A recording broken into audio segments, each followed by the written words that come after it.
नमस्कार। घड़ी में रात के 9 बज चुके हैं और वक्त हो गया है आपके पसंदीदा बुलेटिन प्राइम टाइम 8-9 का, जहां मिलती है आपको प्रदेश की हर ताजा खबर। आप देख रहे हैं बीबीसी राजस्थान और मैं हूं आपके साथ ईशा सिंह।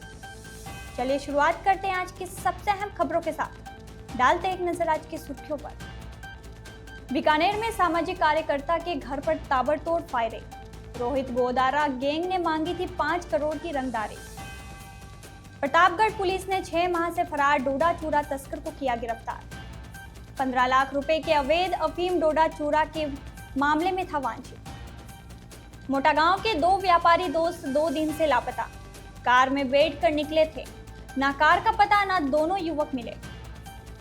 मेडिकल कॉलेज में प्रोफेसर पद पर लेटरल एंट्री का विरोध। उदयपुर में आरएनटी मेडिकल कॉलेज में शिक्षकों ने किया प्रदर्शन। भरतपुर में दिल दिला देने वाली घटना। सिरफिरे प्रेमी ने प्रेमिका को गोली मारी, फिर खुदकुशी की। चित्तौड़गढ़ में रिश्तों को शर्मसार करने वाली घटना। पिता पर 3 माह की बेटी से दुष्कर्म का आरोप। उदयपुर में मूसलाधार बारिश बनी किसानों की आफत। कई किसानों के खेतों में पानी भरा, फसलें हुई नष्ट। कोटड़ा मोखात्रा सड़क बनी दलदल, राहगीरों की जान खतरे में। नेपाल हिंसा में फंसे उदयपुर के 35 पर्यटक। पूर्व पार्षद ने सुनाई अपील। स्कूल प्राध्यापकों का बीकानेर में प्रदर्शन। वरिष्ठता नियम में बदलाव की मांग। 33 केवी हाई टेंशन लाइन की चपेट में आने से 2 युवक की मौत। तो ये थी आज की बड़ी सुर्खियां।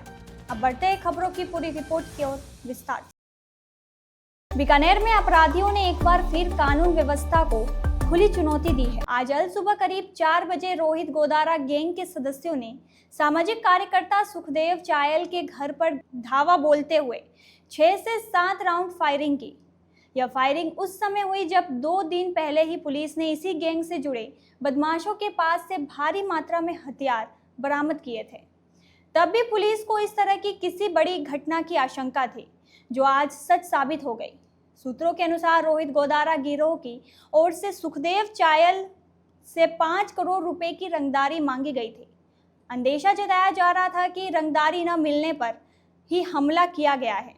घटना की सूचना मिलते ही SP Kavendra Singh, additional SP Saurabh Tiwari और पुलिस दल के साथ मौके पर पहुंचे और घटनास्थल का जायजा लिया। एसपी कावेंद्र सिंह ने बताया कि मामले की गंभीरता से जांच की जा रही है और हमलावरों की पहचान कर जल्द गिरफ्तारी की जाएगी।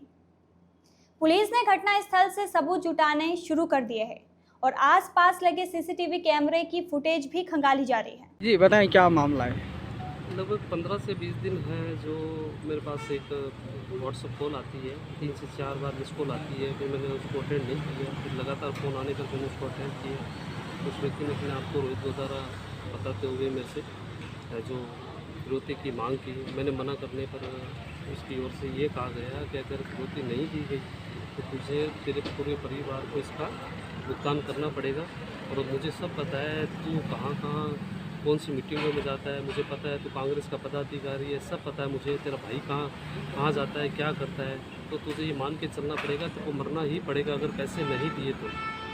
उसके बाद में है जो आज ये सुबह 4:30 बजे लगभग है ना 6 से 7 फायर है जो करके जाते हैं। 2 व्यक्ति मोटरसाइकिल पर आते हैं, हेलमेट लगाए हुए होते हैं और वो फायर करके चले जाते हैं। फिर उसके बाद हमने सीसीटीवी कैमरे भी चेक किए। फिर हमने दबाव से पुलिस को इत्तला दी। फिर पुलिस यहाँ करके मौके पर है जो सारी जानकारी छुड़ा रही है, कार्रवाई कर रही है। इस पर कितने रुपये फिरौती मांगी? लगभग 5 करोड़ की फिरौती इन्होंने रंगदारी है जो मुझसे मांगी। किसी गैंग पर शक है क्या? देखा उसने अपना नाम है जो रोहित गोदारा बताया। नाम बताओ। मेरा नाम जिला अध्यक्ष हूँ यूथ कांग्रेस का बीकानेर। प्रतापगढ़ में पुलिस ने 15 लाख रुपए के अवैध अफीम डोडा चूरा तस्कर के मामले में बीते 6 माह से फरार चल रहे एक तस्कर को गिरफ्तार किया। पुलिस इसके 3 साथियों को गिरफ्तार कर पहले ही जेल भेज चुकी है। फरार चल रहा यह तस्कर इलाके में लोगों को अफीम डोडा चूरा सप्लाई करता था। जिले में पुलिस द्वारा चलाए जा रहे ऑपरेशन चक्रव्यूह के तहत यह कार्रवाई की गई। जलोदा जागीर थाना प्रभारी मांगीलाल ने बताया कि 6 महीने पहले 24 मार्च 2025 को पुलिस टीम द्वारा महीनगर के निकट नाकाबंदी के दौरान एक कार से 96 किलो 985 ग्राम अफीम डोडा चूरा बरामद किया था। इस मामले में कार में सवार मध्य प्रदेश के मनासा निवासी देवीलाल मालविया, जयपुर निवासी मुख्तियार खान और मध्य प्रदेश की दमोह निवासी प्रीति गोट को गिरफ्तार किया था। एनडीपीएस एक्ट के तहत दर्ज किए गए इस प्रकरण में कार को भी जब्त कर लिया गया था। पूछताछ में सामने आया कि यह अफीम डोडा चूरा अचलपुरा निवासी दशरथ मीणा ने सप्लाई किया था। इस पर पुलिस दशरथ की तलाश कर रही थी, लेकिन वह हाथ नहीं आ रहा था। आज मुखबिर के जरिए मिली सूचना के आधार पर इसे गिरफ्तार कर लिया गया, जिससे पूछताछ की जा रही है। बांसवाड़ा जिले की गनोड़ा तहसील अंतर्गत मोटा गांव से 2 युवक पिछले 2 दिनों से लापता है। दोनों युवक व्यापारी हैं और कार से निकले थे। अब उनके मोबाइल भी बंद है, ना कार का पता चल पा रहा है ना उन दोनों का। ऐसे में पूरे क्षेत्र में हंगामा मचा हुआ है। दरअसल मोटा गांव निवासी हर्षित पुत्र पूर्णा शंकर शर्मा और सुरेश सोनी पुत्र कन्हैयालाल सोनी दोनों 2 दिन से लापता है।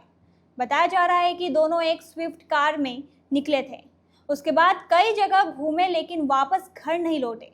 दोनों के लापता होने की जानकारी मिलने के बाद मोटा गांव थाना पुलिस ने जांच शुरू की और आसपास के क्षेत्र में सीसीटीवी कैमरे खंगाले, लेकिन कोई सुराग नहीं मिला। बताया जा रहा है कि सोमवार रात 8 बजे के आसपास दोनों की लोकेशन साबला के पास पाई गई थी। वे साबला में एक दुकान पर उतरते हुए दिखाई दिए। इसके बाद आसपास के कई क्षेत्रों में तलाश की गई। हर्षित शर्मा ई मित्र की दुकान चलाते हैं और सुरेश सोनी किराना व कोल्ड ड्रिंक्स की दुकान चलाते हैं। दोनों के बीच काफ़ी समय से दोस्ती थी।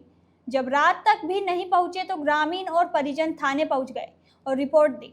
मोटा गांव थाना अधिकारी राम सिंह पवार ने बताया कि दोनों की कॉल डिटेल निकाली गई है। इसके आधार पर सामने आया है कि वह पहले गढ़ी फिर परतापुर, वहां से बांसवाड़ा, सुंदनी, भीमपुर, भुवासा होते हुए वापस गनोड़ा आए।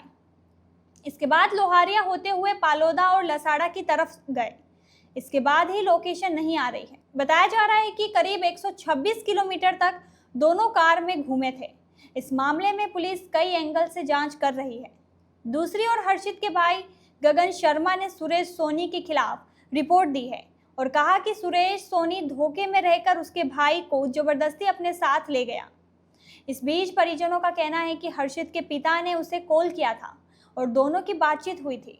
वहीं सुरेश ने भी अपनी पत्नी को कॉल करके आधे घंटे घर पर बात की। अब मामला पुलिस के पाले में है और पुलिस इसकी जांच कर रही है। थानाधिकारी राम सिंह का कहना है कि जल्द इस मामले में खुलासा किया जाएगा। भरतपुर शहर के मथुरा गेट इलाके में दिन दहाड़े एक दिल दहला देने वाली घटना सामने आई, जहां एक सिरफिरे प्रेमी ने अपनी प्रेमिका पर गोली चला दी और फिर खुद को भी गोली मारकर आत्महत्या कर ली। इस घटना से पूरे इलाके में दहशत का माहौल है। यह वारदात चर्च रोड पर हुई। जानकारी के अनुसार राम बाबू नामक युवक ने अपनी प्रेमिका को गोली मार दी, जो उसके हाथ में लगी। इसके बाद उसने उसी पिस्टल से खुद को भी गोली मार ली, जिससे उसकी मौके पर ही मौत हो गई। घटना की सूचना मिलते ही मथुरा गेट थाना पुलिस तुरंत मौके पर पहुंची। पुलिस ने गंभीर रूप से घायल महिला को अस्पताल पहुंचाया, जहां उसका इलाज जारी है। मृत युवक का शव भी कब्जे में ले लिया गया है। बताया जा रहा है कि आरोपी युवक बाबूलाल चर्च के पास खटिक मोहल्ले का रहने वाला था। दिन दहाड़े हुई इस फायरिंग की घटना के बाद पूरे क्षेत्र में दहशत फैल गई है। सूचना मिलने पर पुलिस अधीक्षक दिगंत आनंद और अतिरिक्त पुलिस अधीक्षक सतीश यादव भी मौके पर पहुंचे और स्थिति का जायजा लिया। पुलिस ने मामले की जांच शुरू कर दी है। थाना इलाके में एक महिला जो घर में रहती थी, चौकी के पीछे जो एक घर है, वहाँ पे एक राम बाबू नाम से एक मुलजिम है जो कुछ देर पहले इनके घर में प्रवेश किया। उसने महिला पे अवैध फायरआर्म से जानलेवा हमला किया, जो अभी अस्पताल में भर्ती हैं, जहर इलाज है। और उसके तुरंत बाद ही प्रथम दृष्टया जो लग रहा है तो मुलजिम ने अपने कनपट्टी पर फायर करके और खुद भी उनकी यहाँ पर मृत्यु हो गई। उसकी बॉडी यहाँ पे अभी हम लोग मौके पर आए हैं। तदनुसार ऑफिसर और एक्सपर्ट टीम बुलाई जा रही है, मौके की कार्रवाई की जाएगी और प्रकरण दर्ज किया जाएगा। कुछ कारण सामने आ रहे हैं घटना के? अभी कहना मुश्किल है, अनुसंधान। सरकार के मेडिकल कॉलेज में प्रोफेसर पद पर लेटरल एंट्री निर्णय को लेकर उदयपुर में विरोध प्रदर्शन किया गया। उदयपुर के रविंद्रनाथ टैगोर मेडिकल कॉलेज के शिक्षक सड़कों पर उतर आए। प्रदर्शन कर Rajasthan medical college teachers association ने जिला कलेक्टर को ज्ञापन सौंपा। मेडिकल शिक्षकों ने बताया कि एनएमसी में स्पष्ट रूप से उल्लेख है कि 220 से अधिक बेड वाले सरकारी मेडिकल कॉलेजों में केवल नियमित प्रक्रिया से ही असिस्टेंट प्रोफेसर और एसोसिएट प्रोफेसर स्तर तक नियुक्ति हो सकती है। प्रोफेसर स्तर पर सीधी नियुक्ति का कोई प्रावधान नहीं है, लेकिन राज्य सरकार ने नियम के विपरीत आदेश जारी किया। इस तरह की नियुक्तियां चिकित्सा शिक्षा की गुणवत्ता, पारदर्शिता और शैक्षणिक वातावरण को प्रभावित करेगी। हमारी मांग है कि सरकार तत्काल इस आदेश को निरस्त करे, नहीं तो आने वाले समय में आंदोलन उग्र रूप लिया जाएगा। मैं डॉक्टर तरुण कुमार रलोत RMCTA उदयपुर का सेक्रेटरी हूं और आज जो हम धरना प्रदर्शन यहाँ कर रहे हैं, आज से लगातार करेंगे। आज से स्टार्ट किया है धरना और शांतिपूर्ण धरना, न्याय व्यवस्था को मैनेज करते हुए, पेशेंट की पूर्ण सुरक्षा करते हुए उनका काम प्रभावित नहीं हो, हमने शांतिपूर्ण धरने का आयोजन किया है और सभी मेडिकल कॉलेज में धरना प्रदर्शन एक साथ चालू किया है। और जो मांग है हमारी लेटरल एंट्री के खिलाफ, सरकार ने अभी हालिया में एक लेटरल एंट्री का आदेश पारित किया है, जिसमें चिकित्सा अधिकारी को प्रोफेसर, एसोसिएट प्रोफेसर पोस्ट पर रिक्रूट करने के लिए जो लेटरल एंट्री का रास्ता अपनाया है और 1962 का जो नियम है RPSC का, उसको अबंड करके समायोजित करने का जो निर्णय निकाला है, उसके विरोध स्वरूप हम आज से धरना कर रहे हैं। और हमारा धरना और विरोध जारी रहेगा जब तक सरकार ये समझ नहीं लेती कि ये गलत है। इससे टीचिंग व्यवस्था, रिसर्च, एजुकेशन सारी प्रभावित हो रही है और एक जो क्वालिटी वाली बात है वो सबसे ज़्यादा अफेक्ट होगी। एक तरफ तो सरकार जहाँ रिम्स जैसी संस्थाएं खोलने का विचार कर रही है कि बेस्ट रिसर्च सेंटर और बेस्ट टीचिंग फैसिलिटी दी जाए, जो कि जयपुर में खोली जा रही है, और दूसरी तरफ आप जो चिकित्सा अधिकारी हैं जिनको सिर्फ अपने सर्विस के आधार पे, 10 साल की सर्विस के आधार पे, बिना कोई टीचिंग एक्सपीरियंस से उनको एसोसिएट प्रोफेसर और प्रोफेसर का तमगा दिया जाएगा और उनको समायोजित किया जा रहा है। एक तरफ ऐसा कर रही है। जो हमारी मांग यही है कि कोई भी lateral entry in 6 medical college में नहीं हो जो कि RPSC सेलेक्टेड कैंडिडेट यहाँ आते हैं। यहाँ पे एंट्री सिर्फ असिस्टेंट प्रोफेसर लेवल पे हो सकती है, जो एक क्वालिफाई एग्ज़ाम पास करके टीचिंग का एक्सपीरियंस होता है वही असिस्टेंट प्रोफेसर बन सकता है। उसके ऊपर की जो रिक्रूटमेंट पैटर्न है वो असिस्टेंट प्रोफेसर जब 4 साल, अभी तो 6 साल कर रखा है, NMC ने जो 4 साल कर रखा है। सरकार चाहे तो फैकल्टी की कमी 4 साल की में उसको एसोसिएट प्रोफेसर बना के कर सकती है, पर वो 4 साल का टीचिंग एक्सपीरियंस प्राप्त करता है।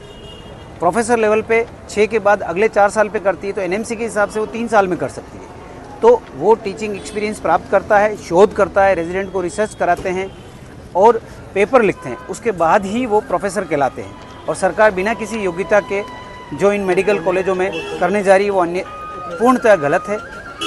इसी के विरोध में हम आज रोजाना धरना दे रहे हैं। चित्तौड़गढ़ जिला मुख्यालय के कोतवाली थाना क्षेत्र में रिश्तों को तार तार करने वाला मामला सामने आया है। यहाँ एक पिता पर अपनी ही 3.5 माह की मासूम बेटी के साथ दुष्कर्म करने का आरोप लगा है। पीड़िता की मां की शिकायत पर पुलिस ने आरोपी के खिलाफ मामला दर्ज कर लिया है। पुलिस उपाधीक्षक विनय चौधरी ने बताया कि एक महिला ने अपने पति के खिलाफ शिकायत दर्ज कराई। महिला ने आरोप लगाया कि उसके पति ने उसकी 3.5 माह की बेटी के साथ घिनौना कृत्य किया है। शिकायत के आधार पर पुलिस ने तुरंत कार्रवाई करते हुए पॉक्सो एक्ट समेत अन्य संबंधित धाराओं में मामला दर्ज कर लिया है। पीड़िता का मेडिकल कराया गया है, जिसके बाद उसे बेहतर इलाज के लिए उदयपुर रेफर कर दिया गया। पुलिस ने बताया कि घटना के वक्त बच्ची नीचे सो रही थी और उसकी मां छत पर कुछ काम कर रही थी। इसी दौरान उसके पिता ने इस वारदात को अंजाम दिया। FSL टीम ने भी मौके पर पहुंचकर सबूत जुटाए हैं।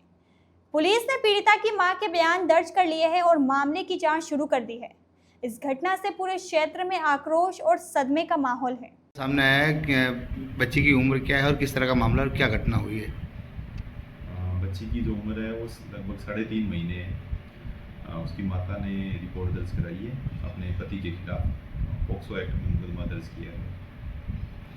सर, मेडिकल मुआयना है और क्या स्थिति है? बच्ची को रेफ़र किया गया था उदयपुर महाराणा भोपाल हॉस्पिटल में और अभी वहाँ पे जैर इलाज है और जैसे ही डिस्चार्ज होगी तो आगे की कार्रवाई की जाएगी। अभी तक बयान लिए गए हैं।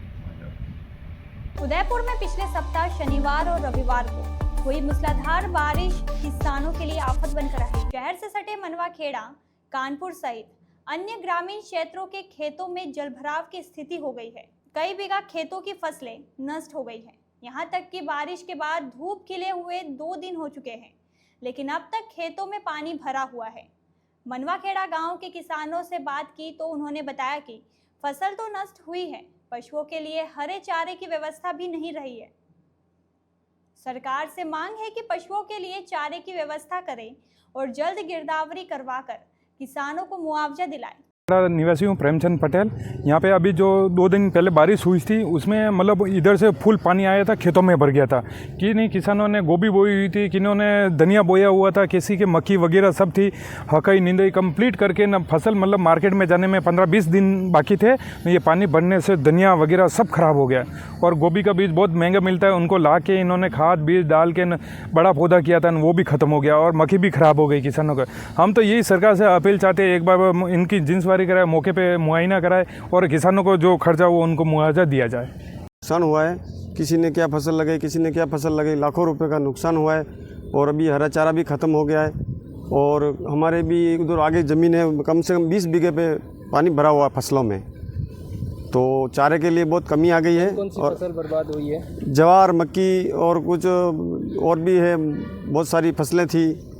क्या मांग किसी के मांग क्या है सरकार से, तो ये है कि अब गाय भैंसों के लिए चारा की व्यवस्था की जाए और किसानों को कुछ मुआवजा दिलाया जाए ताकि उनके परिवार चलता रहे, क्योंकि किसान इस खेती के आधार पर भी निर्भर रहता है और खेती में अभी कोई इतना नहीं मिलता था कि जितनी मेहनत करता उतनी किसानों को मिलता नहीं है। फिर भी किसान मेहनत करता है क्योंकि रोज़गार है नहीं, कुछ है नहीं, इसलिए इनकी आजीविका चलाते हैं। लेकिन ये बारिश की आपदा आती है तो ये सरकार को भी ध्यान देना। कोटड़ा क्षेत्र में हुई बारिश ने कोटड़ा मोखात्रा सड़क की हालत और भी बदतर कर दी है। यह सड़क पहले से ही गड्ढों से भरी हुई थी और अब बारिश का पानी भरने से यह पूरी तरह से दलदल में तब्दील हो गई। इस मार्ग से गुजरने वाले राहगीरों, विशेषकर स्कूली बच्चों को हर कदम पर परेशानी और दुर्घटना का जोखिम उठाना पड़ रहा है।